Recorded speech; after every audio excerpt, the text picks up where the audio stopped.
Moi! Mä oon Jani ja tässä videosarjassa suunnataan erämaahan, kalastuksen, vaelluksen ja retkeilyn kiehtovaan maailmaan. Tällä kertaa puhutaan kumiveneistä.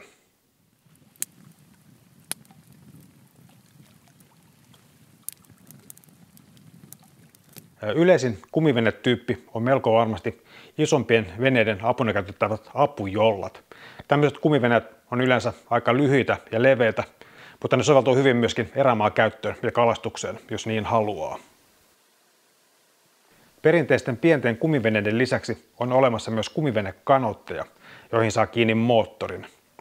Nämä mallit ovat pitkiä ja kapeita, ja ne soveltuvat seisovan veden lisäksi hyvin myös jokikäyttöön. Kaikkein tukevimmin rakennetulla mallilla pystyy nousemaan tai laskemaan jopa erittäin kivikkoisia koskia. Tällä kertaa reissupakkana on Rommaeno ja Lätäseno. Tarkoitus on mennä kumiveneellä, joka näkyy tuolla taustalla. Kumiveneellä mennään, lasketaan kosket ja kalastellaan ja katsotaan miten tää touhu menee sitten.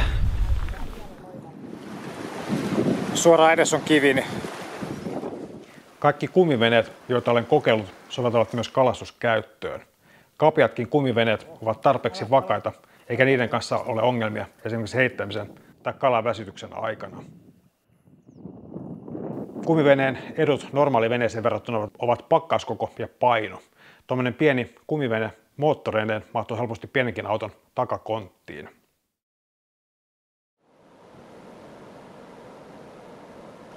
Kumiveneitä löytyy erilaisilla rima-, alumiini-, ilma- tai lasikuittupohjilla varustettuina.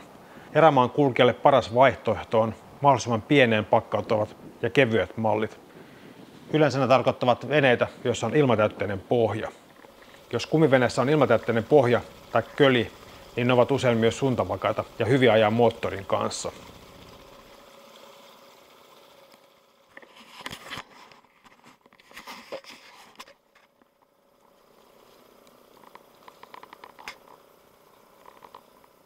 Pienet kumiveneet painavat yleensä noin 20–60 kiloa riippuen sen veneen pituudesta ja mallista.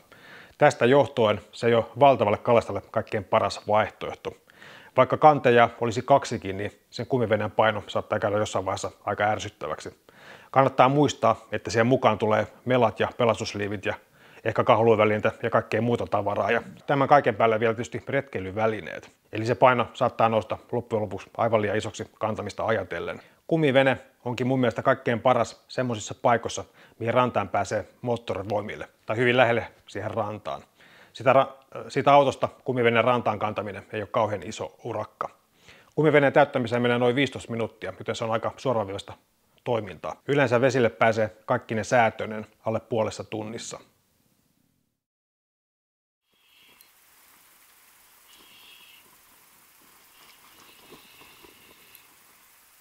Jos kumiveneessä haluaa kalastaa seisten, niin se kannattaa ottaa huomioon ostopäätöstä tehtäessä.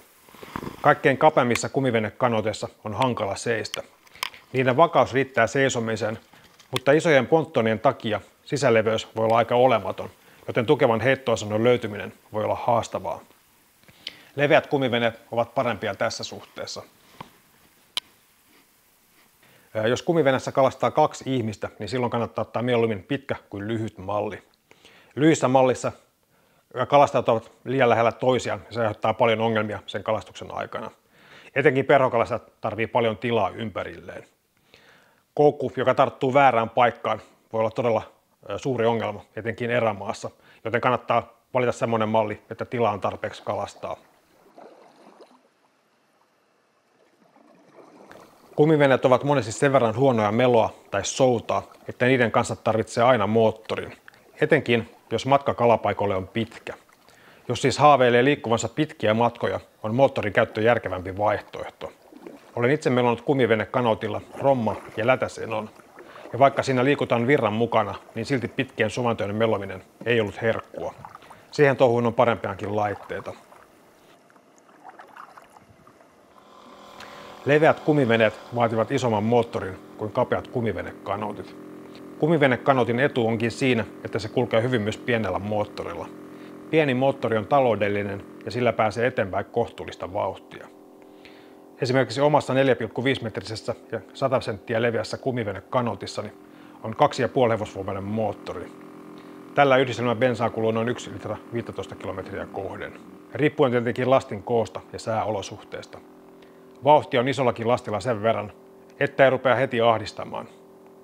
Vauhti toki tarkoittaa eri ihmisille eri asioita. Kumiveneessä voi käyttää myöskin sähköperämoottoria. Sähköperämoottoreiden ongelma on akun kesto.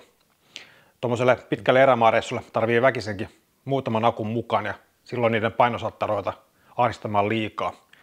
Tuommoinen iso akku painaa yksinkertaisesti liikaa, jotta sitä pitäisi kantaa kauhean pitkiä matkoja mukana.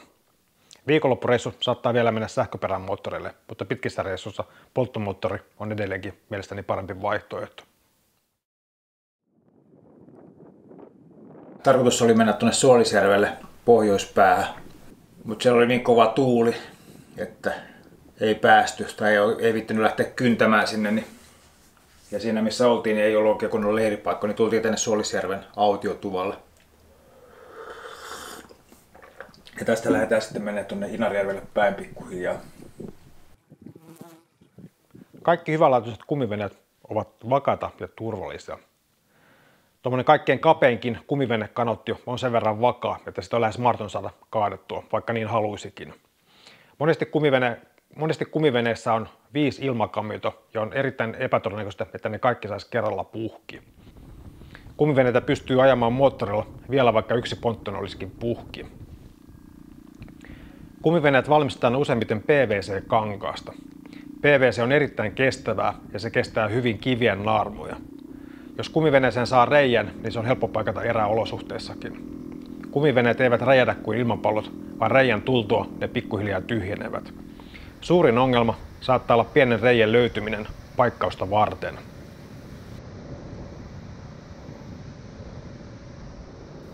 Vaikka kumiveneet ovatkin ihania ja mahtavia laitteita ja ne mahdollistaa monta kivaa asiaa siellä erämaassa, niin on niissä toki huonojakin puolia.